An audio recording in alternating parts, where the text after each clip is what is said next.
Bo'lsa, Toshkentga bo'lsin, okalar. Butun O'zbekistonga bo'lsin. Ko'ryapsizlarmi? Korobka 4 kilo saltanat olmani, okalar. 60 ming, 65 ming so'm sotib turishganda 31-mart kuniga 50 ming so'mdan bir korobkasini beryapmiz. 50 ming so'mdan 4 kilo 200 saltanat olmani beryapmiz.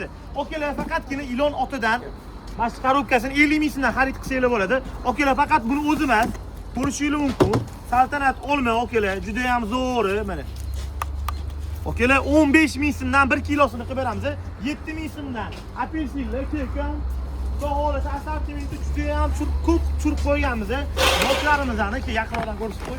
Noklarni 1 kilosi 14 ming so'm, 14 ming so'm. Bu yerda ko'rishingiz mumkin. 3 ta olma. Ko'pchilik buni 25 ming, 30 ming so'm sotadi. Buni kilosini 20 ming so'mdan qilib beramiz. Xudo xolasa assortimentlarimiz yetarli darajada bor, kekan. Xo'p, bu yerda ko'rishingiz mumkin. Fanta apelsinini 1 kilosini 10 ming so'mdan qilib beramiz. 10 ming so'mdan bemalol kelib, xaridni amalga oshirsanglar bo'ladi. Bizning manzilimiz Chilonzor Iloli ota masjidining oldida, okalar, bemalol kelib, xaridni amalga oshirib ketinglar, xudo xolasa.